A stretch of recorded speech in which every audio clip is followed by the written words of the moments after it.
Hello friends, welcome to the point solution. कैसे हो आप सब? तो सामान्य विज्ञान के 3000 एमसीक्यूज की रिवीजन एक्सप्रेस में आज हमारा ये चौथा पार्ट है। अब तक हम लोग 3 पार्ट इसके ऑलरेडी कर चुके हैं और हम उन क्वेश्चंस को कर रहे हैं जो कि रेलवे ने आपसे प्रीवियस ईयर में पूछा था।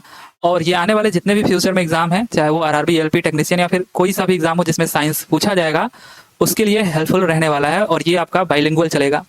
तो चलिए फिर देर किस बात की, हम लोग मूव करते हैं सीधे क्वेश्चंस की तरफ।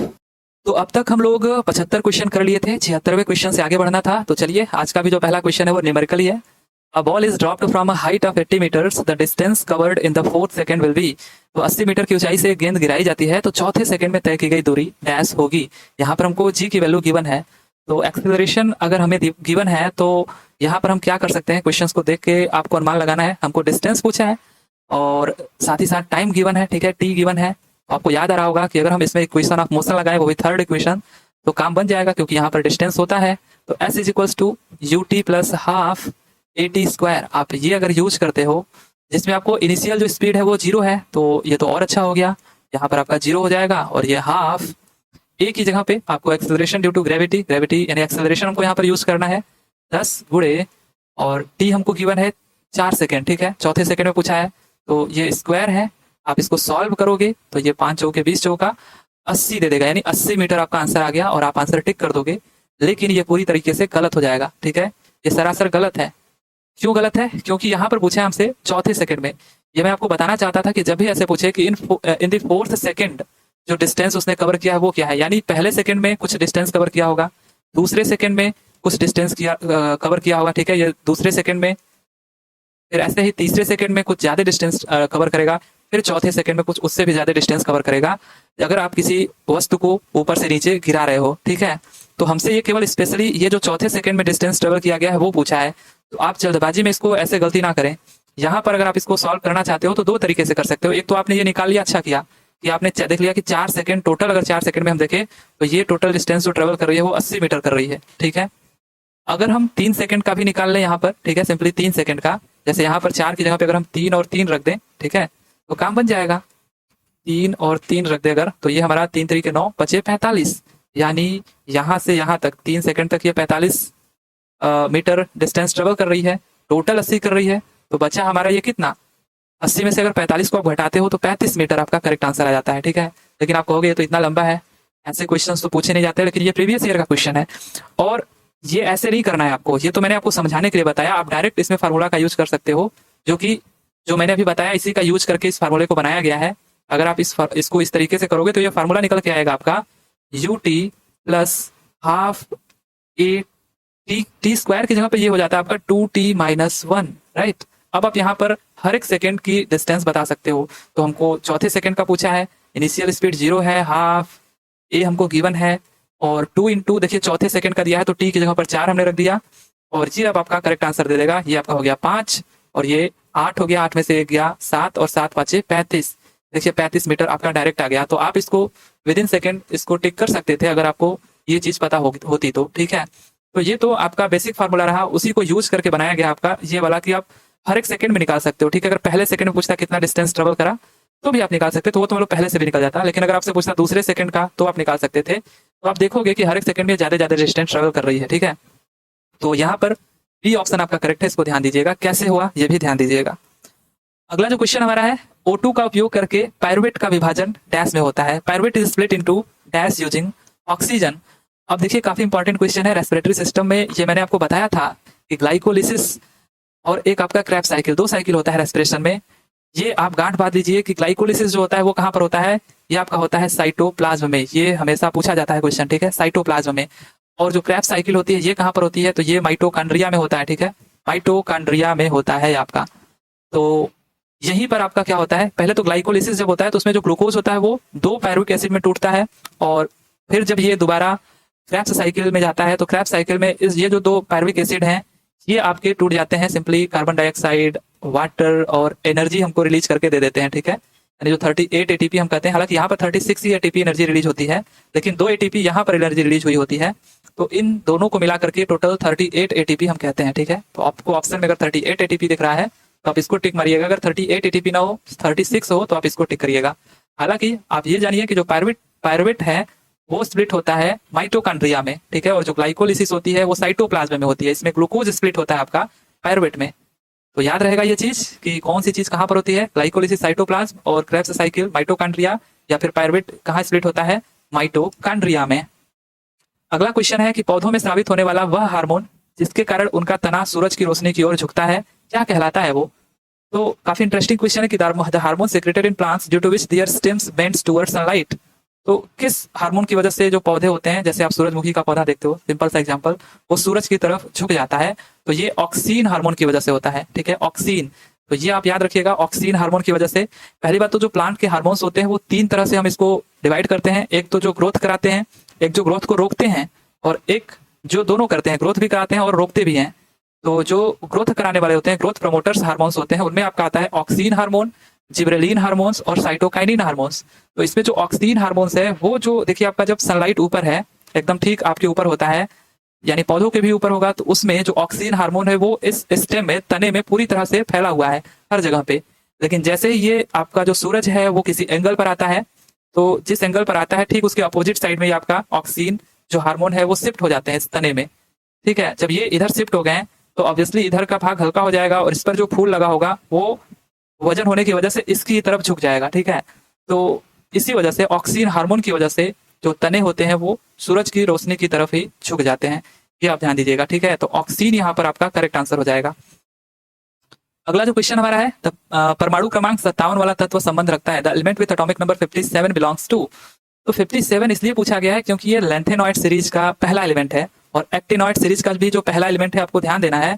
इन दोनों को याद रखिएगा, एक तो आपका हो गया लैंथेनम जो लैक्टेनाइड का है, इसका एटॉमिक नंबर 57, और एक आपका एक्टिनॉइड सीरीज का एक्टिनियम, ठीक है, एक्टिनियम, ये जो आपका होता है इसका एटॉमिक नंबर 89 होता है। दोनों काफी इंपॉर्टेंट है, आप ध्यान दीजिएगा। ये दोनों के दोनों एफ ब्लॉक के एलिमेंट है, किसके, एफ ब्लॉक के, atomic number 89 actinium, lanthanum atomic number 57, ये एफ ब्लॉक एलिमेंट हो गए।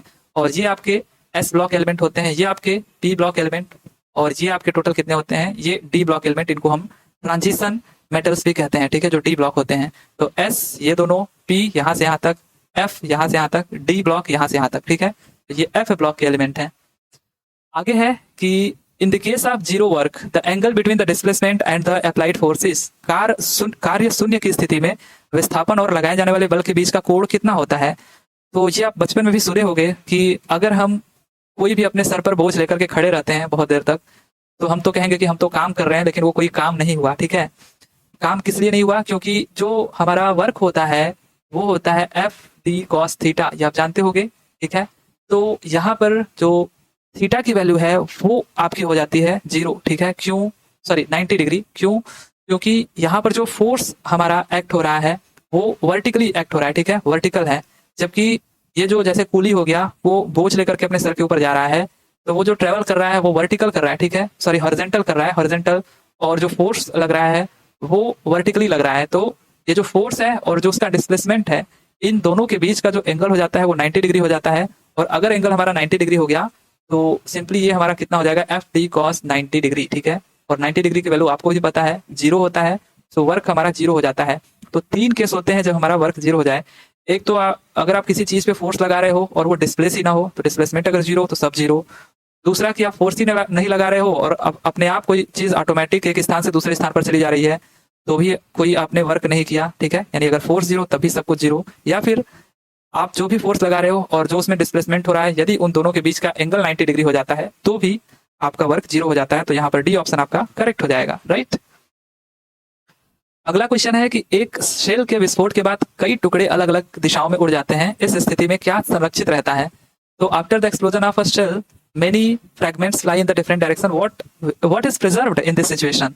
तो क्या प्रिजर्व रहता है, मैंने आपको बताया, बहुत बार बताया कि अगर कोई भी चीज, पहले देखिए अगर मैं 2 का एग्जांपल लिया था, 2 बॉल्स का, कि पहले इन 2 बॉल्स ये ट्रेवल कर रही है, ठीक है, ऐसे जा रही है एक तरफ, इसकी स्पीड ज्यादा है, जैसे इससे टक्कर खाता है, टक्कर खाने के बाद इनकी दिशा कुछ ऐसे हो गई, दिशा और दशा कुछ ऐसे हो गई कि ये और आगे निकल गई, ये अभी यहीं पर है पिछला वाला, ठीक है, ये 1 है, ये 2 है, ये 1 और ये 2। तो कोलिजन के पहले का जो मोमेंटम था और कोलिजन के बाद का जो मोमेंटम है वो सेम रहता है, ठीक है, यानी प्रिजर्व रहता है। तो कोई भी यहाँ पर शेल है, जब तक उसमें विस्फोट नहीं हुआ है, तो जो उसमें मोमेंटम है वो, और आफ्टर कोलिजन जब इसके चिथड़े चिथड़े उड़ गए, ठीक है, तो उसके बाद ये जो जितने भी यहाँ पर आपके इसके पार्टिकल्स हैं उनमें जो मोमेंटम है, ठीक है, आफ्टर कोलिजन वो प्रिजर्व रहता है, ठीक है, वो सेम रहता है। तो यही चीज आपसे पूछा था कि क्या चीज प्रिजर्व रहती है, तो मोमेंटम, ये आपका करेक्ट आंसर है। जैसे आपका गन वाला एग्जांपल था कि बंदूक से छोड़ी गई जो गोली है, बुलेट है, ठीक है, जब वो पहले छोड़ने के पहले और छोड़ने के बाद जो गन है और जो बुलेट है दोनों की जो मोमेंटम है वो भी सेम रहती है, प्रिजर्व रहती है, ठीक है, क्योंकि गन भी आपको पीछे की तरफ झटका लगता है उसका गन का, ठीक है, तो वो भी वहां पर जो मोमेंटम होता है गन को छोड़ने से पहले और गन को यानी बुलेट को छोड़ने के बाद मोमेंटम वहां पे प्रिजर्व रहता है। तो डी ऑप्शन यहाँ पर हमारा करेक्ट है। आगे है कि किसी माध्यम में एक कण 2.5 सेकंड में 40 कंपन पूर्ण करता है, तो तरंग की आवृत्ति डैश होगी। If a particle in a medium completes 40 vibrations in 2.5 second then the frequency of the wave will be. तो ये काफी इजी चीज है। देखिए फ्रीक्वेंसी क्या होती है कि एक सेकंड में कोई भी चीज कितना बार ऐसे ऐसे कंपन कर गई, ठीक है, कितना बार कंपन कर गई एक सेकंड में। जैसे आपके घरों में जो फ्रीक्वेंसी आपके बिजली की आती है वो कितनी होती है, 50 हर्ट्ज होती है, आपके ट्रांसफार्मर से जो चल करके आ रही है। अपने इंडिया में 50 हर्ट्ज से ही बनाया जाता है बिजली का जो उत्पादन किया जाता है। तो ये इसका मतलब ये होता है कि एक सेकंड में ये 50 साइकिल कंप्लीट करती है, ठीक है, ऐसे ऐसे ऐसे 50। यानी जो आप अपने घरों में बल्ब देखते हो ना, बल्ब वो एक बार में 50 बार on off on off on off होती है। अब इतनी बार अगर एक ही सेकंड में 50 बार ऑन ऑफ हो जाएगी तो आपको पता भी नहीं चलेगा कि ये बुझ भी रहा है, क्योंकि आपको तो लाइट वाली चीज दिखेगी। तो वही चीज होती है फ्रीक्वेंसी। और यहाँ पर भी हमसे पूछा गया है ये 2.5 सेकंड में 40 कंपन करती है। ये जो बिजली है वो एक सेकंड में 50 बार कंपन करती है, ठीक है, तो हम कह देते हैं कि जो फ्रीक्वेंसी है वो 50 हर्ट्ज है। तो क्यों ना हम यहाँ पर जो 2.5 सेकंड में 40 बार कंपन कर रही है तो उसको भी हम एक सेकंड में देख ले कितनी बार कंपन करेगी। तो यदि 2.5 सेकंड में 40 बार कंपन कर रही है तो एक सेकंड में कितनी बार करेगी, तो 40/2.5 बार कंपन करेगी। जब आप इसको सॉल्व करोगे तो ये आपका आ जाएगा 16 हर्ट्ज। सो ए हमारा यहाँ पर करेक्ट आंसर हो जाएगा। आई होप कि आपको ये समझ में आया होगा। अगला जो क्वेश्चन देखिए आपका है कि समूह डैश में निष्क्रिय गैसें होती हैं। तो काफी इजी क्वेश्चन है कि किस ग्रुप के कौन सा ग्रुप इनर्ट गैस कंटेन करता है। अगला जो क्वेश्चन हमारा है काफी इजी, देखिए यहाँ पर कि किस ग्रुप में इनर्ट गैसेस होती हैं, कौन सा ग्रुप इनर्ट गैस कंटेन करता है। तो 18th ग्रुप का जो एलिमेंट होता है, यानी 18th ग्रुप में क्या क्या आते हैं आपके, हेलियम हो गया, आपका नियान हो गया, ऑर्गन हो गया, क्रिप्टॉन हो गया, जेनॉन हो गया, ठीक है, रेडॉन हो गया। तो ये जितने भी आपके एलिमेंट्स है वो इनर्ट यानी निष्क्रिय गैसेस कहलाती हैं। सो 18 हमारा सिंपली करेक्ट आंसर हो जाएगा। पहाड़ से गिर रही वस्तु में होता है, क्या होता है, so what happens in an object falling from mountain. तो कोई भी चीज अगर ऊपर से नीचे की तरफ गिर रही है, तो मैंने आपको पहले के भी लेक्चर से बताया है कि सबसे ऊपर पोटेंशियल एनर्जी होती है और ये सबसे मैक्सिमम होती है ऊपर, ठीक है। जैसे जैसे ये वस्तु नीचे गिरने लगी पोटेंशियल एनर्जी जो है वो आपकी कम होने लगी और काइनेटिक एनर्जी यहाँ पर 0 होती है एकदम ऊपर। लेकिन जैसे जैसे ये नीचे गिरने लगता है काइनेटिक एनर्जी जो होती है, काइनेटिक एनर्जी वो बढ़ने लगती है, ठीक है। और ये गिरते गिरते देखिए पोटेंशियल एनर्जी तो कम हो रही है, तो जैसे ही जमीन पर ये ग्राउंड पर आएगी तो एट दिस टाइम जैसे ये टच करेगी यहाँ पर पोटेंशियल एनर्जी कम हो जाएगी यानी 0 हो जाएगी और काइनेटिक एनर्जी यहाँ पर मैक्सिमम हो जाएगी, ठीक है, काइनेटिक एनर्जी मैक्सिमम हो जाएगी यहाँ पर। तो ये आप लोग ध्यान दिए होंगे, मैंने पहले भी लेक्चर से बताया कि क्या होता है पोटेंशियल एनर्जी और काइनेटिक एनर्जी। लेकिन ये कह रहा है कि जब कोई वस्तु नीचे गिर रही है पहाड़ से तो उसमें क्या होगा, तो उसमें दोनों होगा, पोटेंशियल एनर्जी भी होगा, काइनेटिक एनर्जी। फर्क कितना होगा, पोटेंशियल एनर्जी कम हो रही होगी, काइनेटिक एनर्जी बढ़ रही होगी, लेकिन दोनों होगी। सो डी ऑप्शन यहाँ पर हमारा करेक्ट हो जाएगा। आगे है निम्न में से कौन सा एक लचीला और कोमल है, which one of the following is flexible and soft. तो देखिए इन ऑप्शंस के हिसाब से आपको केवल बताना है। तो यहाँ पर सबसे फ्लेक्सिबल और सॉफ्ट कौन सा है, कॉपर, ठीक है, बी ऑप्शन यहाँ पर हमारा करेक्ट है। आगे है कि electric bulb is usually filled with a chemically inert gas such as. तो ये भी आपका इजी क्वेश्चन है। अगर आपको ऑप्शन में देखिए आर्गन दिखे तो आप आर्गन को टिक करेंगे, नाइट्रोजन दिखे तो नाइट्रोजन को टिक करोगे, क्योंकि ये भी आपका कंप्लीटली तो नहीं, कंप्लीटली ये इनर्ट नहीं है, लेकिन ये भी इनर्ट आपका गैस है नाइट्रोजन, ठीक है, जो कि आपके बल्ब में भरा जाता है। तो नाइट्रोजन दिखे तो नाइट्रोजन, आर्गन दिखे तो आर्गन, ये दोनों गैसेस जो होती हैं वो बल्ब में यूज होती हैं, राइट। अगला क्वेश्चन हमारा है कि which of the following plants has a plant body which is not separated into roots, stems and leaves. यानी ऐसी निम्नलिखित प्लांट में से कौन सा प्लांट बॉडी है जो जड़ों, तनों और पत्तियों में अलग अलग नहीं है। यानी आप उनके जड़ों को ऐसा नहीं कर सकते कि ये जड़ है, ये तना है, ये पत्ती है, ठीक है, वो तीनों एक ही चीज होती है। ऐसे कौन से प्लांट हैं, तो ये आपका देखिए यहाँ पर आपके सामने जो ऑप्शन है ये आपका चारा नहीं कायरा, ठीक है, कायरा कह लीजिए या फिर चारा कह लीजिए। तो कायरा, रिक्किया या फिर स्पायरोगायरा या फिर मार्सिलिया। तो यहाँ पर ये जो दोनों आप देख रहे हो ना, कायरा और स्पायरोगायरा, ये दोनों के दोनों ऐसे प्लांट बॉडी हैं जिनकी आप जड़ों को यानी रूट्स को अलग अलग नहीं कर सकते कि ये इनके जड़ हैं, ये तने हैं, ये पत्तियां हैं, ये एक्चुअली आते हैं आपके एल्गी समूह से, ठीक है, जो एल्गी होते हैं, और इनको हम कहते हैं थैलोफाइटा, थैलोफाइटा, ठीक है। तो थैलोफाइटा आप याद रखेंगे, ये डायरेक्ट क्वेश्चन पूछा जाता है कि कौन से प्लांट बॉडी ये होते हैं, कौन से समूह में आते हैं, तो इनको हम लोग बोलते हैं थैलोफाइटा, ठीक है, थैलोफाइटा, इनको हम एल्गी भी कहते हैं। और एग्जाम्पल यदि पूछे आपसे तो स्पैरोगायरा, कायरा और यूलोथ्रिक्स, ठीक है, ये 3 एग्जाम्पल हैं। ऐसे ही आपका होता है ब्रायोफाइटा, जो वनस्पति जगत के उभयचर होते हैं उनको कहते हैं, जो एम्फीबियंस होते हैं, जैसे आपका मतलब ये प्लांट किंगडम की बात हो रही है, एम्फीबियंस, जैसे आपका फ्यूनेरिया, ठीक है, फ्यूनेरिया ब्रायोफाइटा से आता है, और टेरिडोफाइटा से ये आपका मार्सिलिया और फर्न आते हैं, और जिम्नोस्पर्म यानी नग्न बीज, इनमें आपका पाइनस और साइकस आते हैं, ठीक है। तो ये इंपॉर्टेंट है, अक्सर करके पूछे जाते हैं, इसको आप ध्यान दीजिएगा, ये प्रीवियस ईयर के क्वेश्चन है, राइट। आगे है, निम्न में से कौन सा सरल अस्थायी उत्तक नहीं है, तो इनमें से कौन सा सरल अस्थायी उत्तक नहीं है, ये मैंने आपको पहले ही बताया था लेक्चर में। प्लांट टिश्यूज जो होते हैं वो परमानेंट टिश्यू और मेरिस्टेमेटिक टिश्यू होते हैं, यानी अस्थायी उत्तक और विभज्य उत्तक इसको बोलते हैं हिंदी में। जिनमें सेल डिवीजन हो जाता है उनको मेरिस्टेमेटिक टिश्यू बोलते हैं, जिनमें सेल डिवीजन नहीं होता है उनको हम परमानेंट टिश्यू बोलते हैं। तो कौन कौन से इसमें नहीं है, देखिए पेरेन्काइमा आपका है, पेरेन्काइमा, कोलेनकाइमा, स्क्लेरेनकाइमा, ये तीनों के तीनों सिंपल परमानेंट टिश्यू हैं, यानी सरल अस्थायी उत्तक हैं। और कॉम्प्लेक्स में अगर बात करें तो जाइलम और फ्लोएम, ठीक है, जो जाइलम है ये आपका कॉम्प्लेक्स परमानेंट टिश्यू है, कॉम्प्लेक्स परमानेंट टिश्यू का एग्जांपल है, जबकि पेरेन्काइमा, कोलेनकाइमा और स्क्लेरेनकाइमा ये तीनों सिंपल परमानेंट टिश्यू के एग्जांपल है। तो इसमें पूछा था कौन नहीं है, तो जाइलम हमारा यहाँ पर नहीं है, सो बी हमारा करेक्ट हो जाएगा, राइट, ये कॉम्प्लेक्स परमानेंट टिश्यू का एग्जांपल है। आगे है कि आधुनिक आवर्त सारणी के किस समूह में हाइड्रोजन रखा जाता है, तो काफी इजी क्वेश्चन है। Hydrogen in which group of the modern periodic table are hydrogen placed, 17th group, जैसे आपका फ्लोरीन, क्लोरीन, ब्रोमीन, आयोडीन, ठीक है, सो 17th ग्रुप यहाँ पर आपका करेक्ट आंसर हो जाएगा। आगे है कि 2 प्रतिरोधक 10 ओम और अन्य 20 ओम श्रृंखला में 6 वोल्ट के बैटरी से जुड़े हुए हैं, तो सर्किट में विद्युत धारा कितनी होगी, काफी इजी क्वेश्चन है, आंख मूंद कर भी आप करोगे तो हो जाएगा। 2 register 10 ohms and 20 ohms are connected in series, 6 volt battery, what will be the electric current। देखिए सीरीज का मतलब होता है एक के बाद एक जो रजिस्टर्स कनेक्ट होते हैं, ठीक है, उनको हम सीरीज कहते हैं, सिंपल अगर देहाती लैंग्वेज में समझे तो। और जो हमारे ऐसे कुछ इस तरीके से कनेक्ट होते हैं, ठीक है, इस तरीके से, यानी जिनका इन जो होता है वो सेम वायर से और आउट जो होता है वो सेम वायर से कनेक्ट हो, आप ऐसा कह सकते हो, ठीक है, तो इनको हम लोग पैरेलल कनेक्शन बोलते हैं। तो यहाँ पर हमको सीरीज कनेक्शन गिवन है, सिंपली एक 10 ओम है और 20 ओम का रजिस्टर है, ठीक है, और ये एक बैटरी से कनेक्टेड है, और ये बैटरी है 6 वोल्ट का। हमको करंट पूछ रहा है तो कौन नहीं इसको कर देगा, इसका हमको इक्विवेलेंट निकाल लेना होता है। सीरीज का इक्विवेलेंट डायरेक्ट जुड़ जाता है, यानी रेजिस्टेंस का जो इक्विवेलेंट है 10 और 20 ये दोनों मिलकर के हो जाएंगे 30 ओम, और हमको ये बैटरी यानी वोल्टेज गिवन है वो है आपका 6 वोल्ट।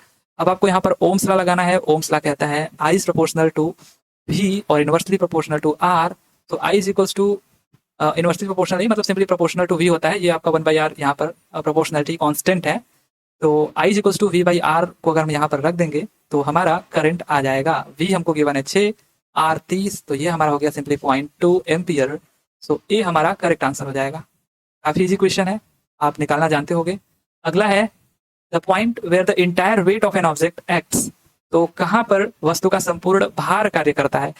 आप वर्ड्स पे ध्यान दीजिएगा, यहाँ पर वेट लिखा है, ठीक है, भार कहाँ पर, तो आप गलती से सेंटर ऑफ मास को टिक मत कर देना। अगर ये पूछता कहाँ पर सारा का सारा द्रव्यमान यानी आपका जो मास है वो कार्य करता है, तब आप बताते डी, क्योंकि आप काफी सारे रील्स वगैरह देखते हो, इतने सारे इस पे वीडियोज बने हैं कि क्या ही बताया जाए।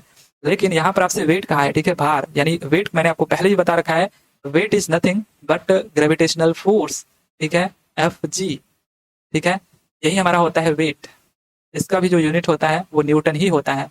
तो कहाँ पर संपूर्ण भार कार्य करता है, सेंटर ऑफ ग्रेविटी, आप बी आंसर टिक करोगे, ठीक है, सो बी इसका करेक्ट आंसर है। आगे है कि निम्नलिखित में से कौन सा जानवर मुकुलन यानी बडिंग द्वारा पुनरुत्पादित करता है और पुनर्जनन कार्यान्वित कर सकता है। So which of the following animals reproduce by budding and can carry out regeneration, तो ये आपका हाइड्रा करता है, ठीक है, हाइड्रा, तो भी यहाँ पर हमारा करेक्ट आंसर है हाइड्रा, ठीक है, हाइड्रा पुनर्जनन यानी रीजनरेशन और बडिंग दोनों कर सकता है, राइट। बाकी जितने हैं आपके प्लेनेरिया, प्लाज्मोडियम, ये रीजनरेशन ही करते हैं, ठीक है। अगला जो हमारा क्वेश्चन है, शैवाल की कोशिका भित्ति बनी होती है, the cell wall of algae is made of, तो किससे बनी होती है, 2 चीजें हैं, देखिए आपका एक अगर आपसे पूछे एल्गी की जो सेल वॉल है वो बनी होती है सेलुलोज की, और अगर आपसे पूछे फंगी, ठीक है, या फंजाई आप जिसको कहते हो, तो इसका सेल वॉल पूछे तो आप बताओगे काइटिन का बना होता है, ठीक है। यानी कवक जिसको कहते हैं कवक, ठीक है। कवक का सेल वॉल कोशिका भित्ति बना होता है काइटिन से, और जो एल्गी यानी कि शैवाल है उसका जो कोशिका भित्ति यानी सेल वॉल होता है वो सेलुलोज का होता है। सो यहाँ पर सी ऑप्शन हमारा करेक्ट है। एल्गी का हमसे पूछा है। आरएच कारक किसने देखा? Who saw the RH factor, यानी सबसे पहले। तो यहाँ पर आपका जो करेक्ट आंसर है बी, लैंडस्टीनर ने। आपको पता होगा लैंडस्टीनर सबसे पहले आरएच फैक्टर देखा था।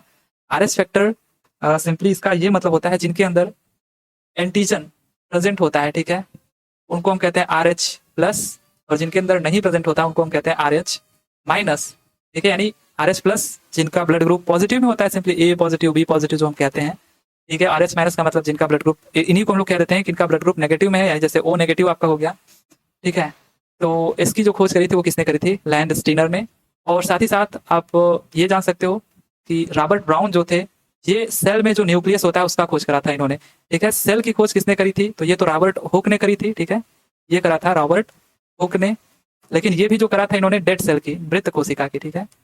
और इसके अंदर जो न्यूक्लियस होता है उसकी खोज करी थी रॉबर्ट ब्राउन ने, ठीक है। और विलियम हार्वे सबको ही को पता होगा, ब्लड सर्कुलेटरी सिस्टम, ठीक है, ब्लड सर्कुलेटरी सिस्टम की खोज विलियम हार्वे ने करा था, ठीक है। तो ये आपको ध्यान देना है। साथ ही साथ अगर हम बात करें यहाँ पर ल्यूवेन हॉक, इन्होंने किस चीज की खोज करी थी? तो ल्यूवेन हॉक की बात करें तो लिविंग सेल हो गया आपका, यानी ये डेड सेल की, तो ये लिविंग सेल की, ठीक है, लिविंग सेल की खोज इन्होंने करी थी। इवन अगर हम बात करें यहाँ पर तो आरबीसी की खोज इन्होंने करी, और स्पर्म की खोज इन्होंने करी, ठीक है। तो इन सारी चीजों की खोज किसने करी थी? ल्यूवेन हॉक ने करी थी। अगला जो हमारा क्वेश्चन है, मानव शरीर का सामान्य तापमान होता है। तो मानव शरीर का सामान्य तापमान अगर आप डिग्री सेंटीग्रेड में जानते हो, जो कि अक्सर लोगों को यही पता होता है, तो वो काफी है, आप इससे सारा कुछ निकाल सकते हो। यहाँ पर आप एक चीज सीख भी लो कि ह्यूमन बॉडी का जो नॉर्मल टेम्परेचर होता है वो तो 37 डिग्री सेंटीग्रेड होता है, बट अगर इसको हम लोग डिग्री फ़ारेनहाइट में चेंज करना चाहें, साथ ही साथ केल्विन में चेंज करना चाहें, तब कैसे कर सकते हैं? तो अगर आप इसको केल्विन में चेंज करना चाहते हो तो सिंपली डिग्री सेंटीग्रेड में आपको क्या करना है? 273 ऐड कर देना है। वैसे तो 273.15 ऐड करते हैं, ठीक है, बट आप 273 ऐड कर सकते हो। तो आप ऐड करके देखिए, 7 और 3 10 हो गया आपका, और 3 और 7 10 11 हो गया, और ये आपका हो गया 310। सो केल्विन की अगर हम बात करें तो ये 310 डिग्री केल्विन हो जाएगा, ठीक है। तो 310 केल्विन यहाँ पर हमारा करेक्ट आंसर हो जाएगा। अगर डिग्री फ़ारेनहाइट में पूछा होता तो भी आप जानिए, क्योंकि आगे ये काम देगा। तो इसके लिए हम लोग जो डिग्री सेंटीग्रेड है उसमें 9/5 का मल्टीप्लाई पहले करते हैं, फिर पूरे होल को हम लोग 32 से जोड़ देते हैं। आप करके भी देख लीजिए। 5 7 जा 7 बार जाएगा 35 होगा, और 2 बच जाएगा 5 चौका 20 यानी 7.4, और ये 9 चौका 36, और 9 7 63 63 3 66 66.6 आ गया। इसमें 32 और ऐड करना है, तो ये हमारा हो गया 98.6 डिग्री फ़ारेनहाइट। तो आपको 3 आंसर पता होना चाहिए इसका। डिग्री फ़ारेनहाइट में 96.8 फ़ारेनहाइट डिग्री फ़ारेनहाइट, ये नॉर्मल टेम्परेचर होता है ह्यूमन बॉडी का, और डिग्री सेंटीग्रेड में 37 डिग्री सेंटीग्रेड, राइट। तो बी ऑप्शन आपका करेक्ट है। इंद्रधनुष दिखाई देता है। इंद्रधनुष देखिए इनमें से पूछ रहा है कि कैसे दिखाई देता है? Due to reflection, due to refraction, या ड्यू टू स्कैटरिंग, या due to both reflection and refraction, यानी परावर्तन और अपवर्तन दोनों के कारण। तो देखिए ये जो रेनबो होता है ना, वो आपका रिफ्लेक्शन रिफ्रैक्शन इन दोनों के कारण होता है। और साथ ही साथ अगर हम बात करें तो हिंदी में कहते हैं हम लोग वर्ण विक्षेपण, यानी डिस्पर्सन की वजह से भी होता है। डिस्पर्सन की वजह से इसलिए क्योंकि जो व्हाइट लाइट होती है, जिसको हम व्हाइट लाइट जो सिंपली हम जिसको बोलते हैं, वो अगर हम उसको प्रिज्म से होकर के गुजारते हैं तो ये 7 कलर में ये टूटता है, ठीक है, 7 कलर में। तो ये कैसे टूटता है? डिस्पर्सन की वजह से, ठीक है। विदाउट डिस्पर्सन ये 7 कलर में टूटेगा ही नहीं। तो इसी तरीके से जो इंद्रधनुष है, इसको भी 7 कलर दिखने के लिए डिस्पर्सन होना जरूरी है, ठीक है, यानी वर्ण विक्षेपण होना जरूरी है। तो यहाँ पर वर्ण विक्षेपण नहीं दिया है, फिर तो कोई दिक्कत नहीं है, आपको ये दोनों ऑप्शन दिए हैं। लेकिन अगर वो ऑप्शन भी आपको दिखे साथ में तो वो भी आपका करेक्ट रहेगा, ठीक है। तो परावर्तन और अपवर्तन फिलहाल में यहाँ पर ये दोनों आपका क्या है? करेक्ट है, डी ऑप्शन। इंद्रधनुष दिखाई देता है कैसे? तो due to both reflection and refraction, साथ ही साथ आप ऐड कर लीजिए एक डिस्पर्सन, ठीक है, यानी वर्ण विक्षेपण के थ्रू भी। अगला क्वेश्चन है कि परमाणु संख्या 47 वाला तत्व है, the element with atomic number 47 is. तो कुछ ऐसे एलिमेंट्स हैं जो काफी इंपॉर्टेंट है, वो आपको मैंने यहाँ पर दिखाया है, आप इनको जरूर याद रखिए। देखिए डायरेक्ट आपसे पूछा हुआ है 47 नंबर का एलिमेंट कौन सा है, तो आपको याद होना चाहिए, ठीक है, जो इंपॉर्टेंट है। जैसे देखिए गोल्ड का आपको याद होना चाहिए 79 होता है, ठीक है, और 47 जो आपसे पूछा है ये सिल्वर का है, तो बी ऑप्शन यहाँ पर आपका करेक्ट है, सिल्वर का। Ag का 47 है, ठीक है। और आपसे पूछा जाता है मर्क्यूरी, मर्क्यूरी का कितना है, 80 है। कॉपर का आप याद रखिए 29, गोल्ड का आपने देखा 79, और जो मैंने आपको बताया लेंथेनम यानी लेंथेनॉइड सीरीज और एक्टिनॉइड सीरीज, तो लेंथेनम और एक्टिनियम 57 और 89, ये तो काफी इंपॉर्टेंट है, आप इसको जरूर ध्यान दीजिएगा। और आयोडीन का आप याद रखिए 53, टंगस्टन का याद रखिए W और 74 इसका एटॉमिक नंबर। पोलिनियम का याद रखिए 84 होता है और PO इसको कहते हैं। और यूरेनियम का याद रखिए U और इसका एटॉमिक नंबर 92। और ऑग्नेशन, ये हमारे पीरियोडिक टेबल का जो आखिरी एलिमेंट होता है ऑग्नेशन, यानी इसके बाद भी एलिमेंट खोजे गए हैं बट उनको अभी शामिल नहीं किया गया है, बट ये 118 जो आखिरी एलिमेंट है इसको आप ध्यान दीजिएगा, ऑग्नेशन कहते हैं। और OG इसका सिंबल है, 118 इसका एटॉमिक नंबर है। सो यहाँ पर बी ऑप्शन हमारा करेक्ट है। अगला जो हमारा क्वेश्चन है, consider the pH of the given solution which solution has the highest concentration of hydrogen ions. सो यहाँ पर आपको कुछ पीएच वैल्यूज गिवन है और आपको बताना है इनमें से कौन से पीएच वैल्यू में हाइड्रोजन आयन का कंसंट्रेशन ज्यादा होगा। हाइड्रोजन आयन मतलब H+ आयन की बात हो रही है यहाँ पर। अब देखिए यहाँ पर आपको पता होगा कि अगर हम 7 पीएच वैल्यू से ज्यादा जाते हैं, ठीक है, आगे की तरफ जाते हैं, तो यहाँ पर OH- आयन यानी हाइड्रोक्साइड आयन कंसंट्रेशन इसका बढ़ता है, इंक्रीज होता है, यानी यहाँ पर बेसिक नेचर जो है वो इंक्रीज होता है, क्षारी जो प्रकृति होती है वो इंक्रीज होती है।